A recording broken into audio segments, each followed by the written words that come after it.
আসসালামু আলাইকুম।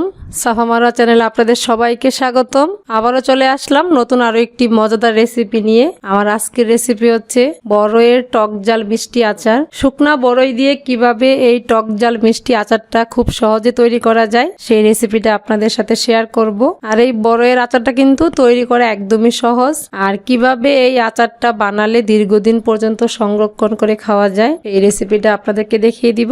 আশা করছি রেসিপি আপনাদের কাছে ভালো লাগবে। চলুন তাহলে রেসিপিটা শুরু করা যাক। আচার তৈরি করার জন্য এখানে আমি হাফ কেজি পরিমাণ শুকনা বড়ই নিয়েছি। এখন এই বড়ইগুলাকে আমি পর্যাপ্ত পরিমাণ পানি দিয়ে 3 থেকে 4 বার খুব ভালোভাবে পরিষ্কার করে ধুয়ে নেব। একটু সময় নিয়ে খুব ভালোভাবে কষলিয়ে বড়ইগুলাকে ধুয়ে নিতে হবে, যেন বড়ইয়ের মধ্যে কোনো প্রকার ময়লা না থাকে। আমি 3 থেকে 4 বার পানি পরিবর্তন করে বড়ইগুলাকে খুব ভালোভাবে পরিষ্কার করে ধুয়ে নিয়েছি। এখন পর্যাপ্ত পরিমাণ পানি দিয়ে এই বড়ইগুলাকে আমি 2 থেকে 3 ঘন্টার জন্য ভিজিয়ে রাখবো। আর এভাবে 2 থেকে 3 ঘন্টা ভিজিয়ে রাখার কারণে বড়ইগুলো অনেক বেশি নরম হয়ে যাবে। 2-3 ঘন্টা পর আমি বড়ইগুলা আপনাদেরকে দেখিয়ে দিচ্ছি। বড়ইগুলা কিন্তু আগে থেকে অনেকটাই নরম হয়ে গিয়েছে। এখন এই বড়ইগুলাকে সিদ্ধ করার জন্য আমি একটা কড়াইতে নিয়ে নিচ্ছি, পরিমাণ মতো পানি দিয়ে দিচ্ছি।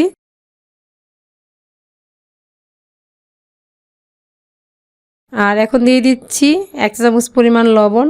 লবণটা দিয়ে বড়ইগুলা ভালোভাবে একসাথে মিশিয়ে নিচ্ছি।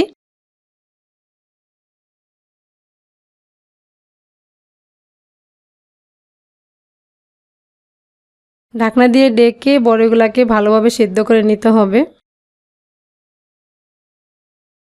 বেশ কিছুক্ষণ পর ঢাকনাটা উঠিয়ে নিচ্ছি।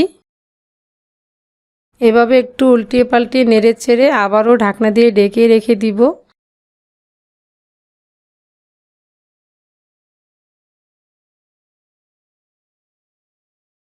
আর এরই মধ্যে কিন্তু বড়ইগুলা ভালোভাবে সেদ্ধ হয়ে গিয়েছে দেখুন। এখন এই বড়ইগুলাকে আমি চুলা থেকে নামিয়ে সম্পূর্ণ ঠান্ডা করে নেব। বড়ইগুলাকে আমি চুলা থেকে নামিয়ে সম্পূর্ণ ঠান্ডা করে নিয়েছি। এখন হাত দিয়ে এভাবে কষলিয়ে সম্পূর্ণ বড়ইগুলাকে আমি এভাবে গলিয়ে নিচ্ছি। আর এই বড়ইগুলাকে কিন্তু এভাবে হাত দিয়ে কষলিয়ে তারপরে মেখে নিতে হবে, এতে করে বড়ইয়ের আচারের মধ্যে মশলা ভালোভাবে ঢুকবে। মাখানো হয়ে গিয়েছে, এখন আচার বানাতে চলে যাব। চুলায় একটি ফ্রাই প্যান বসিয়ে দিয়েছি, দিয়ে দিচ্ছি 1/3 কাপ পরিমাণ সরিষার তেল। আর এই আচার বানাতে কিন্তু খুব বেশি তেলের প্রয়োজন পড়ে না। তেল গরম হয়ে আসলে দিয়ে দিচ্ছি একটা তেজপাতা মাঝখান থেকে চিড়ে, 3 টুকরো দারুচিনি, আর 3টা মতো দিয়ে দিচ্ছি ছোট এলাচ, 3-4টা মতো দিয়ে দিচ্ছি শুকনা মরিচ। আর মরিচগুলো আমি মাঝখান থেকে ভেঙে দিয়েছি। এখন মশলাগুলোকে আমি কিছুক্ষণ ভেজে নেব সুন্দর একটি ফ্লেভার আসা পর্যন্ত। আর এর মধ্যে মশলাটা ভাজা হয়ে গিয়েছে। এখন আগে থেকে মেখে রাখা বড়ইগুলা দিয়ে দিচ্ছি। বড়ইটা দিয়ে তেলের সাথে এভাবে নেড়েচেড়ে মিশিয়ে কিছুক্ষণ রান্না করে নেব।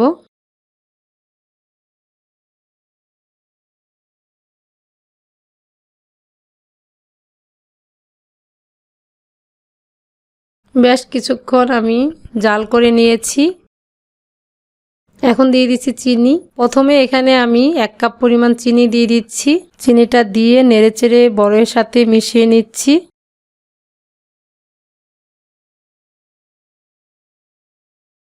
আরও 1/2 কাপ পরিমাণ চিনি আমি এখানে দিয়ে দিচ্ছি। আপনারা আপনাদের স্বাদ অনুযায়ী চিনিটা অ্যাড করবেন। খুব ভালোভাবে নেড়েচেড়ে চিনি এবং বড়ই একসাথে মিশিয়ে নিচ্ছি। আর চুলার আঁচটা কিন্তু লো মিডিয়ামের মাঝামাঝি রেখে আচারটাকে তৈরি করতে হবে। খুব বেশি আঁচ রেখে আচারটা বানালে কিন্তু আচারটা পুড়ে যাবে, তাহলে কিন্তু আচারের টেস্ট নষ্ট হয়ে যাবে। এখন দিয়ে দিচ্ছি 1 চা চামচ পরিমাণ বিট লবণ। আর এই আচারের মধ্যে বিট লবণটা দিলে কিন্তু আচারটা খেতে অনেক বেশি মজার হয়। চেষ্টা করবেন বিট লবণটা দেওয়ার জন্য। লবণটা দিয়ে আবারও নেড়েচেড়ে মিশিয়ে নিচ্ছি। এভাবে অনবরত নাড়াচাড়া করতে হবে যেন নিচ থেকে পোড়া লেগে না যায়। আর দেখুন আচারটা দেখতে কতটা লোভনীয় লাগছে, কি সুন্দর একটি কালার আসছে।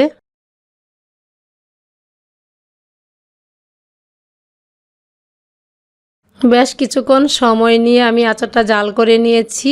দেখুন আচারের মধ্যে থাকা অতিরিক্ত পানিটা কিন্তু সম্পূর্ণ শুকিয়ে গিয়েছে। আচারটা কিন্তু আঠালো একটা বাইন্ডিংসের মধ্যে চলে আসছে। আর বড়ের আচার কিন্তু এরকম আঠালো হলে কিন্তু খেতে অনেক ভালো লাগে। এখন দিয়ে দিচ্ছি 1 চা চামচ পরিমাণ চিলি ফ্লেক্স, আর দিয়ে দিচ্ছি 1 চা চামচ পরিমাণ পাঁচফোড়নের গুঁড়া। আমি এখানে রাঁধুনি যে পাঁচফোড়নের গুঁড়াটা পাওয়া যায় কিনা সেটা ব্যবহার করছি। আপনারা চাইলে গোটা পাঁচফোড়ন শুকনা খোলায় ভেজে তারপরে গুঁড়ো করেও দিতে পারেন, তবে আমার কাছে এই পাঁচফোড়নের গুঁড়াটা ছিল, সেটা আমি দিয়ে দিয়েছি। পাঁচফোড়নের গুঁড়া এবং চিলি ফ্লেক্স দিয়ে আবারও ভালোভাবে নেড়েচেড়ে মিশিয়ে নিচ্ছি।